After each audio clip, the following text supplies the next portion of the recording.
pense que les politiques qui commencent leurs interviews en disant non, non, j'ai aucune ambition et je suis super gentil, je viens du monde des bisounours, ces politiques-là sont des gros menteurs.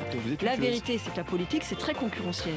Et donc il faut se battre. La différence entre les uns et les autres, c'est qu'il y en a qui donnent des coups de couteau dans le dos. Moi, en général, quand j'ai un problème avec quelqu'un, on le sait.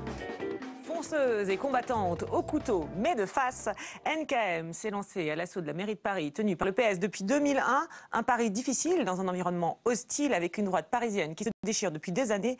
Alors comment séduire les fameux bobos tout en continuant à en parler à la droite plus traditionnelle? Comment faire taire les dissidences sans paraître trop agressives? Et quel discours tenir face aux critiques qui se répètent? Pour répondre à ces questions et pour déshabiller en tout bien, tout honneur, NKM et les barons de la droite parisienne, avec nous 4 invités. Bonjour. Jérôme Perra, bonjour. Conseiller de Nathalie Kosciusko-Morizet depuis plusieurs années, et notamment du temps où elle était ministre. Vous travaillez actuellement avec elle dans le cadre de sa campagne. Bernard Bled, ex-secrétaire général de la ville de Paris et grand connaisseur de la droite parisienne. Vous avez travaillé avec Jacques Chirac puis Jean Tibéri avant de rejoindre les centristes de l'UDI. On compte sur vous pour mettre en perspective les images actuelles, tout comme Yves Joland, réalisateur de documentaires et notamment de l'inoubliable Paris à tout prix. On en verra un extrait sur la campagne de la droite à Paris en 2001. Alors il paraît qu'elle rappelle parfois celle d'aujourd'hui. On verra ce que vous en dites. Et puis Marion Mourgue, journaliste politique. Vous suivez la campagne de NKM à laquelle vous avez consacré ce livre. Nathalie Kosciusko-Morizet, L'Affranchie aux éditions Pygmalion. Une NKM qui a décidé d'attaquer son adversaire socialiste avec un angle, un thème qui revient régulièrement, celui des dépenses. On regarde un exemple et on commente après un exemple parmi d'autres sur Europe 1. Je dis précisément que les impôts à Paris ont explosé. 9%. Plus 40%. Plus 40%. Rien que la taxe foncière, c'est plus 67%. Et ils ont explosé, pas n'importe comment. Ils ont explosé à cause des frais de fonctionnement. Les frais de fonctionnement ont augmenté de 40%. Le train de vie de la mairie a augmenté de plus de 30%. Je vais vous donner des ratios. Non, mais est-ce que je peux vous poser une question? Oui, je dois dire précisément pour nos auditeurs combien ça coûte. Bordeaux? Mais je vais vous dire précisément combien ça coûte. Les frais de fonctionnement. Les frais de fonctionnement à Paris, c'est 832 €, les frais de personnel. C'est 832 € par Parisien. Bon, la moyenne nationale, c'est 237 € par habitant dans une commune. C'est pas beaucoup. C'est vrai que dans une grande ville... 51%, attendez, Marseille, 169%. C'est vrai que dans une grande ville... Non, je vous donne des chiffres publics, Jean-Pierre Elkabbach. Mais derrière, je pourrais poursuivre sur l'endettement. Je pourrais poursuivre sur les impôts. Mais vous ne me laissez pas parler. Non, vous devez de plus en plus raide. On pensait qu'avec la campagne, vous alliez écouter, vous ne savez pas écouter. Et j'aime y répondre précisément. Non. Voilà, alors le problème avec les chiffres, c'est que très vite ça devient compliqué, surtout dans les médias, et puis que ça semble agacer l'intervieweur. Alors en voyant ces images, Jérôme Perra, vous vous dites quoi? Vous vous dites quand même les médias, et là Jean-Pierre Elkabbach exagère, c'est compliqué les chiffres, il faut arrêter, ou alors au contraire ça renvoie l'image que vous recherchez, celle de sérieux, de précision. Je me dis qu'on est dans la vérité. C'est une réalité que le produit de la fiscalité, pour appeler les choses par leur nom précis, à Paris a augmenté de 40%. C'est-à-dire que le produit de l'impôt a augmenté de 40%. D'accord, mais ça sur le fond. Mais sur la manière, la forme, l'image que ça renvoie. Oui, mais c'est très lié au fond. Pourquoi il y a autant de problèmes de forme d'ailleurs? C'est parce que effectivement beaucoup de questions de fond sont posées par Nathalie, du fait d'ailleurs de sa présence dans ce débat politique, où elle n'était pas attendue, où un certain nombre de gens se sont préparés pour mener le combat politique à Paris, dont François Fillon en tête pendant des années, puis s'est retiré et effectivement elle amène un personnage nouveau, avec un caractère particulier, un caractère entier, c'est vrai, mais pas du tout, et pas forcément un caractère qui n'écoute pas, comme j'entendais Jean-Pierre Elkabbach, qui n'a pas l'habitude qu'on ne l'écoute pas. C'est peut-être pour ça. Alors là, c'est pour ça qu'il réagit. Il y a peut-être un petit concours de raideur, là, effectivement. Mais ce qui compte, c'est le fond et le message qui est passé. D'accord, alors je vais vous faire réagir justement, parce que c'est vrai que quand on voit ça, c'est vrai qu'il y a des critiques qu'on entend souvent concernant Nathalie Kosciusko-Morizet, qu'elle est un peu cassante, etc. Et c'est vrai que ça peut renvoyer à ça. Marion Mourgue, vous en pensez quoi? Moi, je ne suis pas totalement d'accord avec Jérôme Perra, parce que on voit quand même l'heure, il est 8h26, donc les gens sont pas totalement réveillés, ils sont dans leur salle de bain, etc. Et on est quand même là assommé de chiffres, et je ne suis pas sûre que le message soit passé, surtout qu'elle mélange quand même beaucoup de données, elle parle de l'endettement, elle parle de la taxe foncière, elle parle des frais de gestion, des frais... Enfin, donc il y a énormément de choses qui sont... Elle parle du ratio, des choses très techniques, des choses différentes qui sont mélangées. Et cette guerre des chiffres que Anne Hidalgo fait la même chose, hein, de l'autre côté. Oui, c'est devenu un des thèmes de la campagne, mais visiblement choisi par CNKM qui a choisi d'aller sur ce terrain. Oui. C'est un choix thématique d'aller sur les thèmes, effectivement, sinon c'est un débat... qui a donné lieu là, et donc l'autre camp a suivi. Mais là, je ne suis pas sûre que ce jour-là, ça a été super bien fait. Bernard Blaine. Non, je crois que à trop vouloir tout dire dans un temps très court, avec en face de soi quelqu'un qui est un professionnel qui, effectivement, n'attend que cela. Il y a un côté combat à chaque fois. Elle est un peu tombée dans ce piège-là, quand même, je trouve. Et finalement... moi, de l'autre côté de mon transistor... Elle fait partie de ces gens qui, le matin, ne sont pas très réveillés. Voilà. Si, je suis très bien réveillé, justement. Mais précisément, je me suis dit, là, elle s'est laissée embarquer, elle n'aurait pas dû se laisser embarquer. Il fallait qu'elle choisisse une ou deux choses dans le temps très court et qu'elle passe un seul message. C'est la règle en communication, pas 25 messages en même temps. Et surtout quand on a le cabache en face qui n'attend que ça. Donc si on avait à dire est-ce que c'est réussi ou moyennement réussi ou pas réussi du tout, je pense que c'est très moyennement réussi, pour ne pas dire pas réussi du tout. D'accord, sur le choix du thème, sur l'exercice en général, et parce que c'est ce thème aussi, c'est un thème compliqué en même temps. Parler de chiffres à la radio, c'est peut-être aussi la complexité de cette campagne, non ?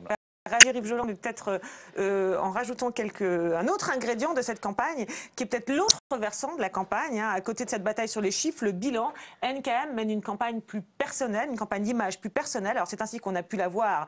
Alors là, je prends deux photos, hein, très très commentées. Dans VSD, fumer une cigarette avec des SDF lors d'une maraude, comme d'autres photos aussi où elle a pris le métro, où elle explique qu'il lui arrive de faire des rencontres incroyables. Alors des images qui ont été rapprochées, à tort ou à raison, on le verra, avec d'autres images plus anciennes, notamment, on se souvient d'Édouard Balladur, aussi autre figure de la droite parisienne qui s'était rendu dans le métro. On regarde. Au terme de son trajet, Édouard Balladur, qui a pris quelques fois le métro, a voulu livrer ses impressions de voyageur. Je trouve qu'il fait chaud. Non, c'est pas tellement le bruit, il fait chaud. Mais enfin, il paraît qu'on va avoir des métros climatisés dans l'an 2000. Or, c'est demain, l'an 2000. Voilà, alors on a un peu l'impression qu'il découvre le métro, tout comme Jacques Chirac, maire de Paris, jusqu'en 1995, avait donné un peu l'impression de découvrir les jeunes et Podium. 67-87, 20 ans se sont écoulés, Jacques Chirac a bien changé. Branché, rajeuni, groupie de Madonna, il multiplie les interviews en destination des jeunes. Podium, Énergie, la radio des teenagers, et dans Paris Match, sa fille Claude révèle que son père a craqué pour la chanteuse américaine. Voilà, et après ça, hein, certains s'en souviennent, Jacques Chirac, maire de Paris, avait même reçu Madonna à l'Hôtel de Ville. Quant à Françoise de Panafieux, candidate en 2008 et rivale de Jean Tibéri en 2001, eh bien, elle avait cherché à se démarquer, elle aussi en jouant cette carte jeune, hein, guitariste en perfecto sur le plateau de Thierry Ardisson. Elle chaussait ses rollers pour la journée vélo, journée lancée par Jean Tibéri, mais qui lui ne faisait pas de roller. On regarde un sujet de l'époque. 1, 2, 3, voilà. Jean Tibéri ne boudait pas son plaisir ce matin en inaugurant cette journée. Dans la capitale régnait un petit air de campagne électorale, mais le maire ne va pas jusqu'à enfourcher son vélo, il se dit trop occupé à travailler. Pourtant, sa rivale au RPR, Françoise de Panafieux, trouve là l'occasion de montrer son aisance en roller. Elle fait campagne en famille tout en n'oubliant pas de lancer une petite pique à Jean Tibéri. À chacun son rôle. Il inaugure et moi j'en fais. Moi je suis dans l'action, j'adore ça. Voilà, hein, des patins à roulettes au métro ou à la cigarette avec les SDF. On a comme l'impression en voyant ces images qu'il y a des constantes en termes de communication ou du moins d'intention de communication et d'image. Yves Joland, qu'en dites-vous? Oui, je pense qu'il y a toujours eu des conseillers images, il y a toujours eu des chargés de communication, des plans médias. Ce qui est intéressant dans cette forme de storytelling qui date pas d'hier, encore une fois, je me souviens d'ailleurs de cette journée vélo, et d'ailleurs Bertrand Delanoë, ce jour-là, était fort marié et je l'avais filmé parce qu'il était furieux, parce que lui n'était pas passé à la télévision, qu'il n'y en avait eu que pour Jean Tibéry et que pour Françoise de Panafio. Il fallait qu'il mette... Lui distribuait des masques anti-pollution, mais visiblement ça n'avait pas intéressé suffisamment les journalistes. C'est le genre d'image qu'aiment les médias, ça c'est sûr. Ce qui est intéressant, c'est que très souvent ça finit par craquer, cette image. C'est-à-dire qu'à force de trop vouloir séquencer, construire de fausses coulisses, il y a des choses qui échappent. Même, on voit à Balladur, quand il va dans un marché, il ne peut pas retirer ses gants, c'est pas possible. Donc il y a toujours quelque chose, et là tout d'un coup on voit Édouard Balladur qui découvre les transports en commun. Donc il y a même les meilleurs plans médias font que, et je pense que plus on prépare, plus ça finit par se voir. C'est vrai qu'alors, vous allez nous dire évidemment sans doute que ces images n'ont rien à voir les unes avec les autres, mais il y a quand même effectivement ce côté, on a l'impression que ce sont des images très travaillées pour peut-être renvoyer une image jeune, qui est peut-être le problème aussi de la droite parisienne, avoir l'air jeune, parler à un autre électorat, non? Si c'est le cas, il y a une erreur dans votre site. Pensez-vous que les images de Nathalie avec les SDF ou celles qu'on a pu avoir dans le métro soient travaillées? Elles ne sont absolument pas travaillées, elles sont très spontanées. Sur cette affaire de métro, la différence entre ce que vous pouvez montrer d'Édouard Balladur, avec tout le respect que j'ai pour lui, et ce que vous pouvez montrer de Nathalie, c'est qu'elle est dans le métro tous les jours. Elle n'était pas dans le métro quand elle avait des fonctions ministérielles et une voiture. D'accord, ça correspond à une réalité. Elle est dans le métro tous les jours, c'est une réalité. La réalité, c'est que tous les jours, les gens dans le métro la reconnaissent, pour beaucoup d'entre eux, et viennent lui parler. Et ce sont effectivement des rencontres. Oui, c'est effectivement ce dont elle parlait dans l'interview, effectivement des rencontres incroyables. C'est ce qu'elle a dit. Voilà. Je voudrais aussi, si vous plus complètement sur la photo avec les SDF, vos collègues du Petit Journal sont allés voir ces SDF et ont essayé de savoir quel était le making-of de cette photo. Il n'y a pas de making-of. Cette photo a été prise un jour où elle passait les voir, comme il y est allé 3 ou 4 fois, puisqu'ils sont en fait à côté de là où elle habite, et elle y va régulièrement. Ils échangent des cigarettes, ils discutent, ils parlent un tout petit peu polonais, puisque l'un d'entre eux est polonais et que c'est une langue qu'elle pratique un peu. Et il y a un échange. C'est pas du tout une photo voulue, montée, produite d'un débat de communication. Donc ce que vous dites, c'est qu'en fait, la différence entre les images qu'on a vues jusqu'à présent, des patins à roulettes, passant par Jacques Chirac, etc., c'est des photos qui sont artificielles. Elle, c'est le naturel, c'est la vérité. Vous aurez d'autres photos de Nathalie, y compris quand elle sera mère, dans le métro et avec des SDF et avec des gens dans la rue. C'est tout simplement ça. Mais alors le problème peut-être, alors je sais pas, c'est que après, comment c'est vu, bien sûr. Comment c'est vu? Bah oui, parce que c'est vrai que du coup, on va en parler. Alors, on va en parler peut-être, comment c'est vu, Marion Moore, puis vous allez réagir. Je suis d'accord sur les moments dans le métro, parce que pour le livre, je l'ai suivi plusieurs fois et c'est vrai qu'elle prend le métro. Parfois, c'est souvent. Quand on est candidat à la mairie de Paris, c'est vrai que c'est pas un mauvais endroit où rencontrer des gens. C'est assez facile. Madame Hidalgo qui, elle, persiste à se faire conduire. Et les jeunes gens viennent la voir en disant mais vous êtes vraiment Nathalie Kosciusko-Morizet. D'autres ne la remarquent pas. Il y a un élément qui a changé quand même, et ça, il faut le faire remarquer dans la campagne, et qui produit d'autres photos, c'est cette coiffure. Et donc là, c'est pas le changement de cheveux, on passe du chignon aux cheveux lâchés. Donc c'est pas une photo, mais c'est plus une séquence de communication où, quand elle arrive et qu'elle se présente à Paris, elle se dit bon, il faut que je change d'image. Parce qu'on arrive dans la capitale, parce qu'on a une femme en face comme concurrente. Donc il y a plus un changement d'image global. D'accord, donc c'est pas forcément telle photo ou telle photo, c'est l'image... C'est un ensemble. On avait eu la même séquence chignon, cheveux lâchés avec Xavier Tibéry en l'an 2000, je me souviens. D'accord, là qu'on a peut-être moins... On n'a pas les photos, Bernard Bled, lui, sur l'impact de ces images. Vous dites ça... Xavier Tibéry, j'interviens immédiatement. D'accord. Simplement pour dire que... Sur l'impact, dans l'impact de ces images. Si on est honnête, il faut bien reconnaître que chaque candidat essaye naturellement d'apparaître à un moment donné dans un rôle qui n'est pas nécessairement le sien. C'est comme ça qu'on essaye de ratisser le plus large. Ou c'est totalement ridicule, ou c'est moyen, ou c'est naturel. La séquence d'images qu'on vient de voir, bon, d'accord. Voilà. D'accord, je me demandais de quoi honnêtement, vous parliez. On n'attend pas, si vous voulez, Édouard Balladur dans le métro. Qu'il a dû connaître au moment où Bienvenue l'avait construit. On attend mieux Nathalie Kosciusko-Morizet dans un métro. Elle est moins anachronique, elle colle mieux à la situation. Ce qui la dessert peut-être, vu toujours de l'extérieur, de l'électeur de base, c'est que l'image qu'elle a aujourd'hui est l'image de quelqu'un à tort ou à raison, de relativement bourgeois. Donc quand on la voit en train de fumer une cigarette avec des gens de la rue, les gens ne s'attendent pas à ça. Donc même si c'est spontané, même si c'est spontané, on ne la croit pas. On dit c'est pas possible. À la limite, on croit plus Mme de Panafieux en train de faire du roller. Bon, à la limite, ça passe mieux. Mais l'avoir dans le métro, c'est pas très grave. Dire dans le métro qu'on y fait des rencontres formidables, ça devient plus compliqué à accepter pour quelqu'un de l'extérieur.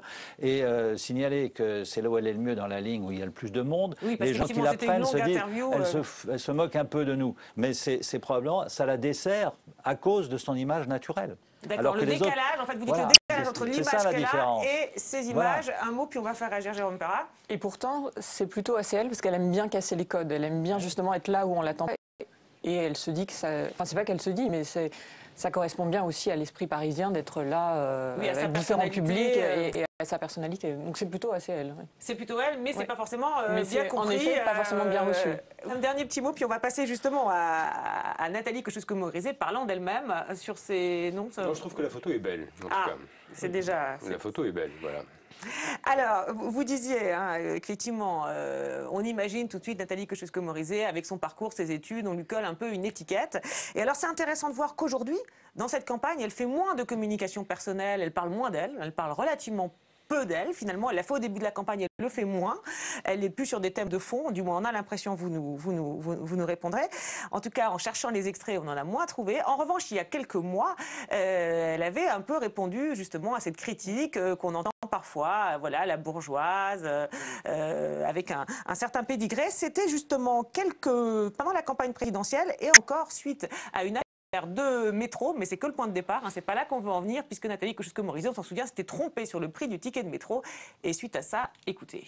Il y a beaucoup de gens après qui m'ont appelé, qui m'ont dit ouais, mais j'ai le même problème, j'apprends des listes. Moi, j'apprendrai jamais des listes de chiffres. J'apprendrai jamais des listes de prix. Je connais les prix de mon quotidien. Moi, j'ai surtout le sentiment... Je peux vous dire le prix de la piscine municipale de Longjumeau à laquelle je nage, le prix de mon ticket de RER, je connais le prix de mes vacances, car je paye mes vacances, c'est extrêmement exotique. J'ai surtout le sentiment que les critiques les plus rudes sont venues de votre propre camp. Bien sûr, toujours. Mais ça, c'est le charme de la politique, Bruce Toussaint. Ah bon, vous appelez ça du charme, vous? Bon, écoutez, c'est comme ça. Voilà. On s'en fiche, vous savez. Vous avez cité Longjumeau. Vous êtes maire de Longjumeau, député. Bon, pourquoi est-ce qu'on vous reproche? C'est écrit dans Le Monde aujourd'hui. Pourquoi est-ce qu'on vous reproche d'être une grande bourgeoise bardée de diplômes alors que vous êtes élu de l'Essonne? Franchement, Longjumeau, c'est pas une banlieue dorée. Ah mais, Bruce Toussaint, faut le demander à ceux qui l'écrivent. Oui, d'accord. Moi, je dois être une des... quelques femmes politiques à avoir une vie normale, un mari, des enfants, une maison en banlieue, à pas payer l'ISF parce que j'ai pas de fortune. Enfin bref, donc ça veut bien dire plutôt plus aux Français que beaucoup d'autres. Donc pour bien comprendre, il y en a que ça gêne, mais je m'en moque. Juste pour clore le sujet. Moi, ce qui m'importe, c'est que ça gêne pas les Français, si vous voulez. Voilà, alors on va faire réagir Mario Mourgue. Alors, on a l'impression que ce sont quand même des thématiques sur lesquelles Nathalie Kosciusko-Morizet va moins en ce moment. On a l'impression que dans cette campagne, elle a choisi le fond, les chiffres, à ce qu'on a vu au départ, les images, mais peut-être moins, de parler d'elle, de raconter un peu son histoire. Pourquoi et qu'est-ce que ça vous inspire? Oui, c'est pas faux. Je pense qu'elle l'a fait un moment. Elle s'est dit qu'elle parlait de ses enfants, de son mari. Cet été, il y avait eu des photos, notamment dans le Parisien, où on les voyait tous ensemble. Et là, elle se dit qu'il faut parler du fond, justement de la fiscalité, de la sécurité. Et puis, il y a une campagne très locale et presque micro-locale. J'ai envie de dire qu'elle est dans le 14e, où elle se dit que si elle arrivait à prendre cet arrondissement, ce serait très bien. Donc, elle sillonne... notamment boulevard Brune et Jourdan, y compris sans caméra. C'est intéressant. Je ne suis pas sûr que l'argument « je suis une des seules à ne pas payer l'impôt sur la grande fortune », il fallait qu'elle le reproduise indéfiniment, parce qu'honnêtement, vous voulez dire je pense pas que la majorité vous voulez dire que voilà, personne n'a l'impression que ce soit une exception. Fréquente, mais honnêtement, je suis des seuls à ne pas payer l'impôt sur les grandes fortunes. En l'occurrence, ça vient dans une séquence verbale, effectivement, mais parce que la veille de l'émission, il y avait eu une attaque là-dessus. Voilà, bon. Ça. Il y a une chose à remarquer, c'est que maintenant, on voit beaucoup la radio à la télé. Et ça c'est une chose qui a changé beaucoup. C'est-à-dire que maintenant, on se maquille pour passer à la radio. Et je me rappelle que moi, un des endroits où j'aimais filmer, entre 1999 et 2001, c'était dans les radios. Parce qu'on voyait justement des débordements, on voyait que les gens se lâchaient parce qu'ils contrôlaient beaucoup moins. Maintenant, partout... Et là, c'est le cas, vous pensez ? Ah, maintenant c'est contrôlé. Ils savent qu'il y a plusieurs caméras dans le studio, donc c'est comme si on passait à la télévision. Ça, on a perdu un espace de liberté pour nous, réalisateurs de documentaires. Il faut le dire. Et alors, sur sa réponse, donc vous dites effectivement, elle amalgame deux choses. Elle répond à une critique de la veille, effectivement, qu'on a un peu oublié, c'était en 2012. Sur ce que disait Marion Mourgue, est-ce qu'on avait remarqué, effectivement, sur le fait qu'elle n'est plus sur cette thématique aujourd'hui, qu'elle a choisi, on a vu les photos, et puis les sujets plus techniques. Pourquoi, finalement, vous dites, on la connaît pas, on la connaît mal, on se rend pas compte, elle n'est pas celle qu'on croit. Pourquoi ne pas aller sur ce terrain-là ? C'est un choix, pour le coup, de démontrer la capacité, de démontrer les compétences, non pas par décret, par déclamation, mais à l'occasion des sujets.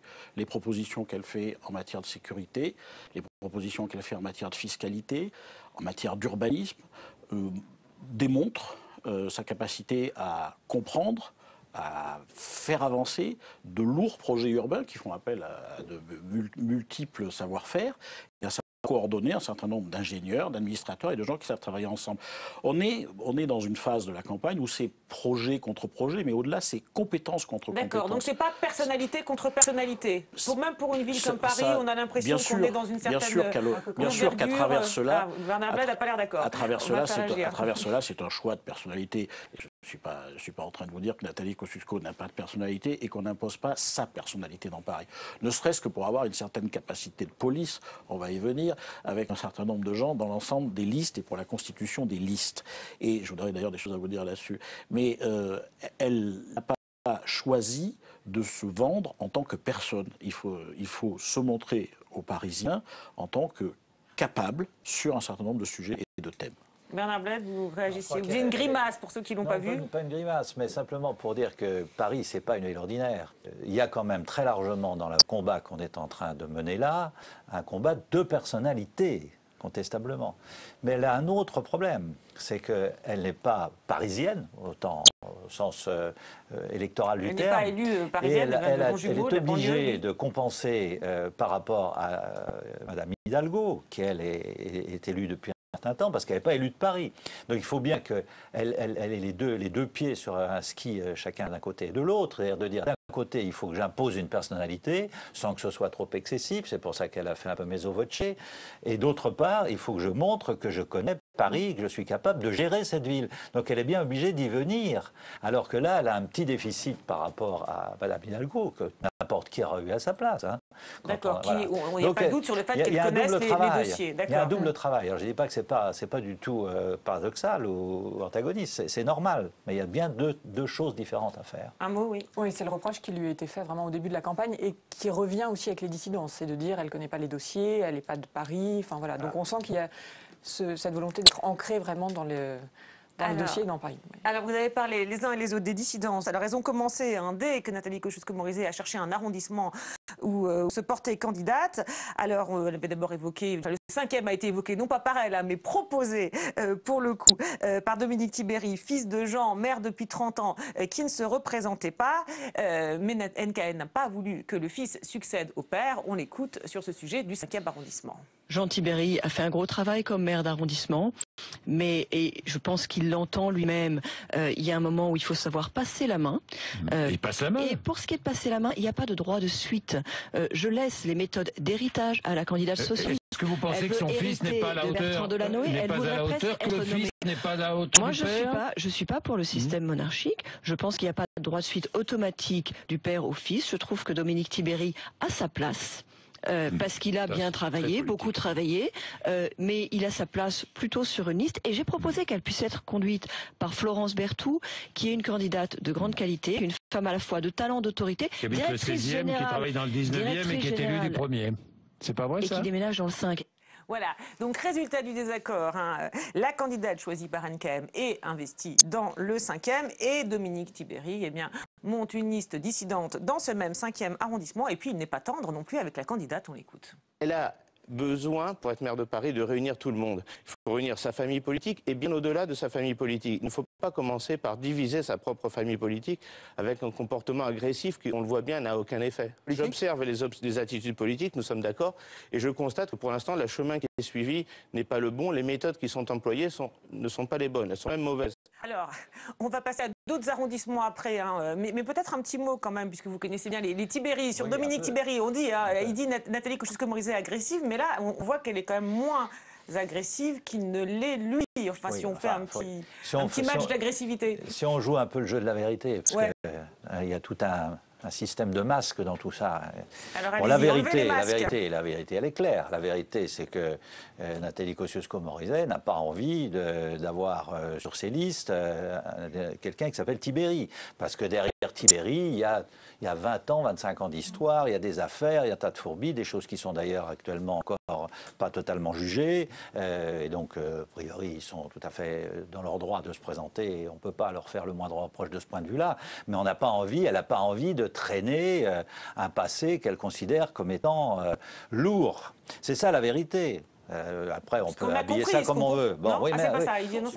Non, mais en tout cas, c'est ma vérité. Ce sera difficile de me faire comprendre le contraire parce que il est évident que c'est quand même comme ça que ça se présente.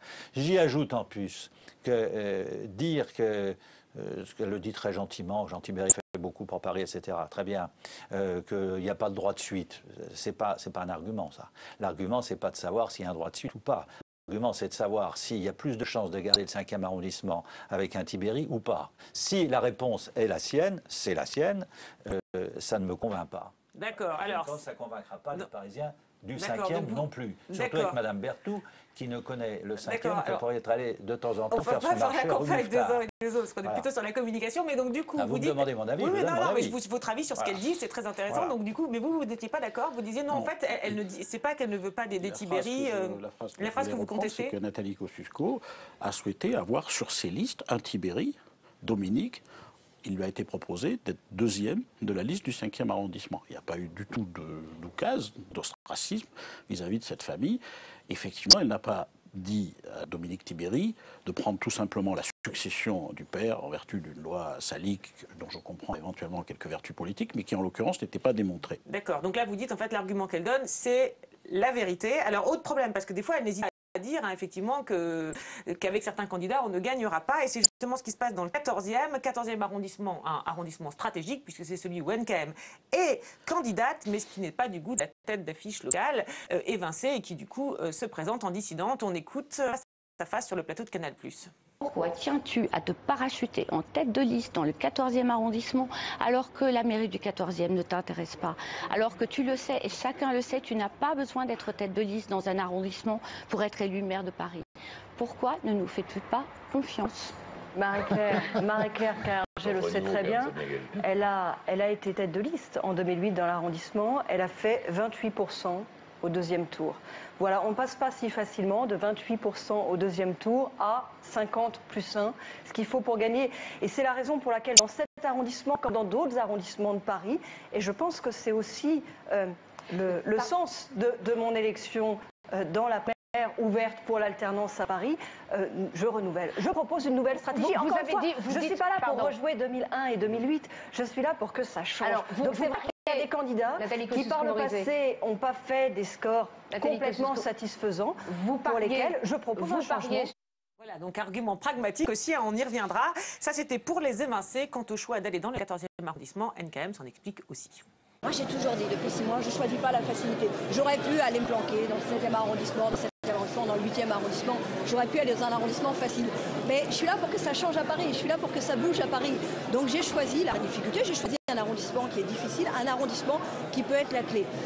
Voilà, bref, elle choisit un arrondissement difficile, elle prend un risque. Alors, pas de parallèle, nous dit-on, avec les campagnes précédentes, quoique si, quand même, on n'a pas pu s'empêcher de faire le parallèle avec Philippe Séguin en 2001. Petit rappel en images, sujet de l'époque, et on commente après.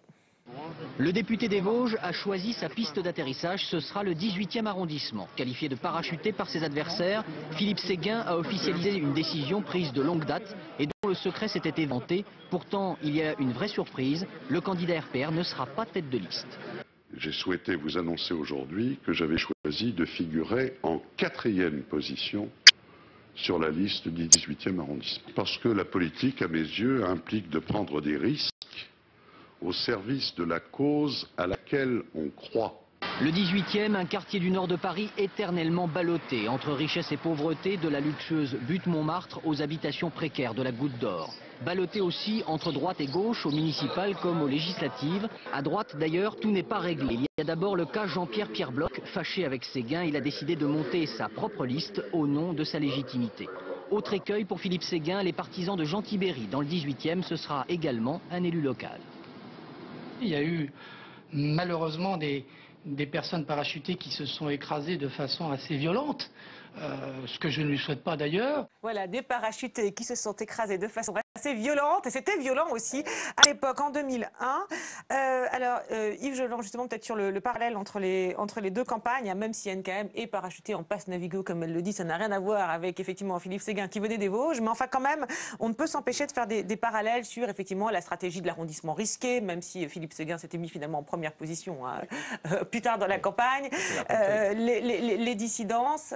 Un petit mot peut-être sur ces parallèles et puis sur les discours de Nathalie Kosciusko-Morizet. Moi, en tant que réalisateur de documentaire, je me suis toujours beaucoup plus intéressé aux combats à l'intérieur de chaque camp qui sont beaucoup plus dramatiques, dramaturgiques et donc effectivement et beaucoup plus sanglants bien sûr. Il semble que, hélas pour la droite, que ce soit une spécialité à Paris, ce qui n'est pas le cas partout en France, mais à Paris, c'est une spécialité vraiment du côté de l'échiquier à tribord. Voilà. Donc ça a fait perdre effectivement. En termes de, il y a toujours des gens qui vous disent que s'il y a plusieurs listes, on ratisse plus large. En tout cas, pour l'image, c'est désastreux. C'est désastreux. Enfin, on le voit. Oui, on le voit en 2001. Ouais, en 2001, ça a été terrible. Mais en 2001, il y avait les listes Tibéry, les listes Séguin. Il y avait... Et qu'il y avait des mots d'ailleurs très durs. Et c'est pour ça que c'est intéressant en termes de dureté finalement. Est-ce que les dissidents d'aujourd'hui sont plus durs? Parce qu'on dit beaucoup la campagne est violente aujourd'hui. Est-ce que finalement, c'était pas pire en 2001? Non? C'est très dur aussi. C'est très dur aussi. Pardon, sur la comparaison avec 2001 et le parallèle avec Philippe Séguin, avec l'affection là encore qu'on peut avoir pour lui et sa mémoire, ce n'est pas du tout la même chose. Philippe Séguin, effectivement, avait choisi de se mettre 4e. Oui, après, il est remonté en première position. Après, mais Nathalie, d'entrée de jeu, a dit il y a plusieurs arrondissements à basculer si on veut gagner à Paris, et je prends la responsabilité de prendre la tête pour aller en basculer un moi-même, le 14e. Elle était expliquée à la tête la chef de file locale, voilà, qu'elle n'avait pas fait un bon score, donc il valait mieux laisser sa place. Effectivement, ce n'était pas forcément une mauvaise affaire pour elle de se ranger derrière elle, et non pas pour Nathalie de se ranger derrière Marie-Claire. Donc la situation n'est absolument pas comparable. Je ne veux pas ruiner le principe de votre émission, mais le parallèle... Non, vous ne le ruinez pas. Pour le coup... C'est un parallèle qui est beaucoup fait, donc on le fait, puis après vous pouvez... le défaire. On veut voir les vieux démons de la droite ressurgir. Quand ils ne ressurgissent pas assez vite, on les aide un peu. Mais là, en l'occurrence, ce n'est pas absolument pas comparable. 2001 et aujourd'hui ne sont pas comparables aussi pour une autre raison majeure. En 2001, vous aviez deux hommes qui voulaient, pour l'un, rester maire de Paris, pour l'autre... Jean Tibéry. Pour Jean Tibéry, pour l'autre, Philippe Séguin, devenir maire de Paris. Et ces deux hommes ont investi chacun des troupes complètes, des listes complètes dans chacun des arrondissements. Certains arrondissements ayant même payé le luxe, celui où nous sommes, d'avoir 3 listes, le 6e arrondissement. Ce n'est pas des situations comparables. Je vous invite d'ailleurs à beaucoup de prudence quand vous dites qu'il y a des listes dissidentes. Je vous donne rendez-vous le 6 mars au soir à la préfecture pour voir combien il y a de listes dissidentes complètes inscrites. D'accord. Alors, effectivement, non, mais c'est comme toute comparaison, elles ont leurs limites, mais c'est vrai qu'on trouvait intéressant de se remettre dans l'ambiance sur les... Puis on va revenir peut-être aussi aux arguments de NKM. Oui. C'est intéressant, elle dit je n'ai pas choisi la facilité et je ne suis pas là pour rejouer 2001 et 2008. Et donc on sent bien que l'argument phare qu'elle investit... Justement, c'est pas refaire. C'est pas refaire et c'est le renouveau, le renouvellement, ce qui lui permet de mettre un coup de pied aussi dans la fourmilière, donc des dissidences et puis des barons. Et ça peut préparer aussi la suite.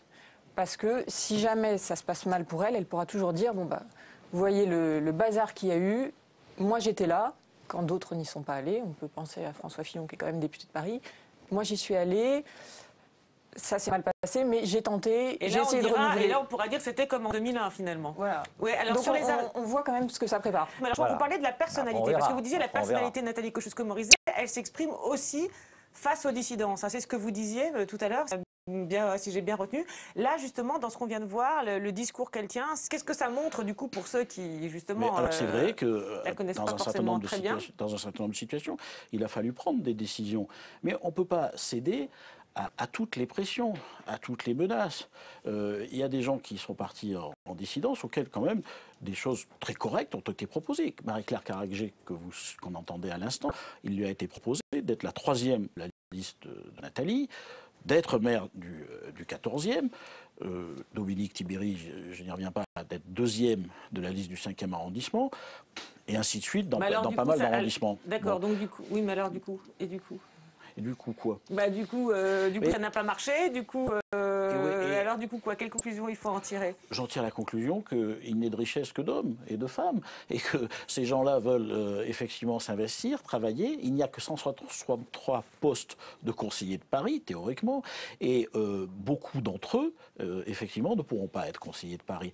Mais pour autant, faut-il une armée, comme on a affaire dans le camp de Madame Hidalgo, une armée rangée aux ordres d'un appareil politique et administratif où tout le monde a été aligné? Moi, je ne le pense pas. Donc s'il n'y a pas de dissidence à gauche, c'est parce qu'il n'y a pas assez de gens qui veulent aller avec Anne Hidalgo, en fait. Non, je pense que c'est parce qu'à gauche, depuis assez longtemps, l'appareil politique s'est occupé de régler un certain nombre de situations personnelles. Puis, il faut comparer, il faut être, pardon de faire un peu de réel politique, mais Bernard Blaine ne me démentira pas. Quand vous avez le conseil régional, le gouvernement, tous les ministères, d'accord, il y a du monde qui trouve les places, il y a beaucoup de places à offrir. Vous avez beaucoup de gens auxquels vous pouvez tout de même trouver à s'employer. La Corrèze n'est plus la Corrèze. D'accord. Alors, pour terminer l'émission, vous disiez, on parlait des condamnés et du fait qu'il n'y avait pas de problème concernant les Tibéristes sur les listes. Alors, il y a quand même eu un argument qu'on a entendu à un moment, il y a quelques mois, qui était l'argument pas de condamnés sur les listes. On va le réécouter et puis on regardera un extrait du documentaire aussi, puis on commente tout ça après. Est-ce que vous soutenez Jean Tibéri? Est-ce que selon vous, il doit être condamné pour cette affaire des faux électeurs? Non, François, quelle question? Je ne suis pas juge. Vous pouvez me demander si, selon moi, Jean Tibéri doit être ou pas condamné dans l'affaire des faux électeurs. Ceci est une décision de justice qui doit être rendue aujourd'hui et qui n'est pas du tout. Je ne vous cache pas l'auparavant. Moi, je prends mes responsabilités. Je vais vous dire comment. Ceci est une décision de justice qui doit être rendue aujourd'hui et qui, à ma connaissance, n'est pas rendue encore. Et tant qu'elle n'est pas rendue, il n'y a pas de commentaire particulier à faire sur le cas. Attendez, laissez-moi finir. Sur le cas personnel de Jean Tibéri. Maintenant, moi, j'ai un principe que j'ai toujours appliqué par ailleurs et que j'appliquerai, qui est que dans les listes que je proposerai, dans les listes que j'ai proposées, dans les listes que je proposerai aux Parisiennes et aux Parisiens à l'automne, je ne proposerai pas de personnalité qui soit sous le coup d'une condamnation judiciaire importante. Mais c'est un principe qui s'appliquera à tous. Alors, concernant la coiffure, qui n'a rien à voir avec le fond, on faisait une remarque, c'était l'époque chignon, voilà, pour ceux qui s'intéressent aux chronologies et pourront dater les images en fonction de l'évolution des coiffures. Voilà, sur le fond est plus important. Effectivement, elle fait bien le distinguo entre Jean Tibéri et les personnes condamnées, mais enfin, c'est vrai que les deux viennent quand même au même moment dans le débat, donc c'est vrai qu'on peut s'interroger sur quand même cet élément. Et alors là aussi, ça nous a fait penser à Philippe Séguin, qui avait lui aussi un problème avec Jean Tibéri. Il attendait que les journalistes, justement, condamnent les méthodes de Jean Tibéri. Lui n'était pas forcément toujours prêt à le faire. Il y a un extrait assez savoureux dans votre documentaire qu'on va regarder. C'est justement Philippe Séguin face à des journalistes. Écoutez. Incroyable, inadmissible, scandaleux. Vous devriez dire qu'il est quand même curieux que le contribuable parisien, en toute illégalité, doive payer la campagne de M. Tibéri. Vous l'avez déjà écrit, ça? Vous l'avez déjà écrit, ça? Oui, Vous l'avez écrit, ça? Je ne l'ai pas lu, ça. Le jour où il a été nommé directeur de la campagne. Enfin, c'est scandaleux. C'est tout le budget de la mairie de Paris qu'il faut mettre dans le compte de campagne. C'est scandaleux. Mais écrivez-le, ça. Dites-le. Non, vous êtes accoutumés. Vous êtes accoutumés. Vous êtes mitridatisés. Vous êtes mitridatisés au scandale. Allez, contre.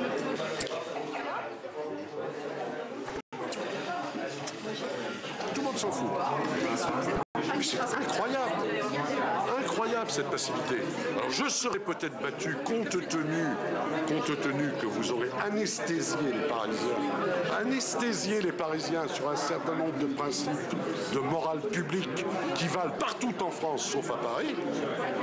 Mais du moins je me serais battu pour les faire prévaloir. Comparaison n'est pas raison, vous l'avez dit, mais là aussi on a l'impression qu'il y a ce sujet que Philippe Séguin aimerait bien qu'il soit mis en avant et qu'il a du mal à le faire lui-même. Et c'est vrai qu'on ne peut pas s'empêcher de faire un peu de parallèle avec NKM concernant effectivement les condamnations, concernant certains propos homophobes du maire sortant du 8e, qu'elle n'a jamais dénoncé ouvertement. Donc là aussi, on s'interroge sur le parallèle. Elle a dénoncé très clairement et très ouvertement les propos homophobes du maire sortant du 8e. Il s'en émeut d'ailleurs beaucoup. Alors, on a décidé de faire signer à l'ensemble des candidats futurs conseillers de Paris une charte d'éthique sur laquelle ils s'engagent à un certain nombre de choses. Et naturellement aussi, ils sont prévenus que ceux qui seront condamnés de manière pénale, à des condamnations importantes, ne pourront pas figurer sur les listes. Il y en a pour qui la condamnation pénale est assortie d'incapacité juridique. D'accord, mais même ceux pour qui ça ne l'est pas, ils n'y figureront pas. D'accord. Ça a été clairement dit. Mais c'est pas forcément l'argument de campagne qui est mis en avant. C'est pour ça, enfin, qui est mis en avant régulièrement. Vous disiez d'ailleurs, elle ne dit pas la vraie raison pour laquelle elle ne veut pas Dominique Thibéry sur les listes. C'est vrai qu'on a l'impression que c'est un argument qui est pas forcément évident à mettre en avant. La raison, encore une fois, je suis obligé de vous reprendre, il n'y a aucune raison pour laquelle elle ne veut pas Dominique Thibéry sur la liste, puisqu'elle veut Dominique Thibéry sur la liste. Elle voulait Dominique Thibéry pas en première proposé, position. ça vaut d'ailleurs toujours, s'il nous entend, d'être deuxième derrière Florence Berthoud. Cette émission servira peut-être à faire passer des messages, d'accord. Et pour revenir sur la campagne précédente, là on voyait, d'ailleurs c'est intéressant, Philippe Séguin qui s'en prend violemment aux journalistes, lui n'osait pas mettre ce thème sur la table. Oh, si, je crois qu'il est, on le voit d'ailleurs, il est assez cash, même si effectivement il est avec les journalistes, je pense pas, on l'a pas entendu, on a revisionné beaucoup d'extraits, on le voyait pas comme ça dans les médias et à la télévision. Oui, c'est l'avantage d'un documentaire de pouvoir montrer un peu des contre-champs ou des hors-champs. Moi j'ai d'abord une bouffée de nostalgie en voyant des personnages, parce que le réel a besoin de grands interprètes, et c'est vrai que quand je vois tout à l'heure Dominique Thibéry, et que je me souviens de Jacques Dominati, que je me souviens de Philippe Séguin, que je me souviens de Bernard Bled ou de Xavier Thibéry, je me dis quand même, il y avait des grands acteurs. Je ne suis pas sûr qu'aujourd'hui, peut-être à cause aussi des communicants, mais qu'il y ait tout à fait ces acteurs du XXe siècle, j'allais dire. D'accord, les choses sont plus cadrées, plus lisses, oui, je pense que c'est plus difficile aujourd'hui qu'à l'époque, quand on a commencé ce film avec Pascal Sauvage, j'avais une petite caméra et que j'étais à peu près le seul à avoir une petite caméra, et que maintenant, ma petite caméra est devenue bien grande par rapport à tous ceux qui filment avec des téléphones mobiles. Quoi. Même si c'est... Donc il y avait quand même... C'était un personnage. Là, visiblement, il a une parole assez libre, mais c'est rare les hommes politiques qui osent, en tout cas, engueuler les journalistes. Je suis d'accord avec Yves sur le côté très contrôlé aujourd'hui de la politique, avec énormément de conseillers en communication, autour de NKM, autour d'Anne Hidalgo aussi. Donc si elle est la même, il y a quand même cet entourage qui est assez présent. Donc ça, Et qui change quoi d'ailleurs? Puisqu'on a quelqu'un de l'entourage ici, alors qu'est-ce qui change? Et puis on vous fera réagir et ce sera nous. Aussi, d'ailleurs. Quelqu'un des entourages. Pourquoi il y a beaucoup de monde autour des candidats? Parce que aujourd'hui, il y a de la communication tout le temps. La moindre phrase part immédiatement en La moindre photo, on a vu une cigarette avec les SDF. D'accord, donc vous pensez qu'il faut être encore plus prudent? Oui, non, mais il y a un problème physique. Il y a beaucoup plus de choses à voir et à anticiper. Je n'ose même pas dire à contrôler. Par ailleurs, écoutez, n'allez pas dire à Nathalie que c'est les communicants qui décident de ce qu'elle fait, parce que je pense que c'est pas vrai. Il reste effectivement la spontanéité, il reste la force personnalité. Mais ils décident de quoi, justement? C'est la question qu'on se pose. Ils décident de quoi, les communicants? De rien. Ils proposent, la plupart du temps d'ailleurs, comme les conseillers politiques, vous savez, on sert plutôt de punching ball et de mur. Ce qu'il faut, c'est amener le politique à prendre sa décision. Ça, c'est vrai. Et ça, pour le coup, on décide... À prendre quelle décision, par exemple? Quelle décision importante? On décide sans du timing, puisqu'on déclenche la réflexion du politique. Mais après, il prend la sienne, il la prend forcément comme il sent les choses. Merci pour ce cours de communication, ces recettes de communication politique. Merci à tous les quatre. Merci à Marie Lebon et à Lorraine Boisson qui se sont levées tôt pour m'aider à préparer cette émission. Merci à Brigitte Sando qui s'est couchée tard pour la montée. On se retrouve la semaine prochaine à l'antenne et tous les jours sur le site de Public Sénat pour voir et revoir tous les déshabillés. Merci beaucoup. Et on espère faire une émission avec NKM sera après l'élection, alors puisqu'elle n'a pas voulu avant. Maintenant on ne parle plus de soi, maintenant on est sur les dossiers sérieux, voilà, c'est ça. Merci beaucoup. Le Club des municipales, c'est le rendez-vous dédié aux élections municipales.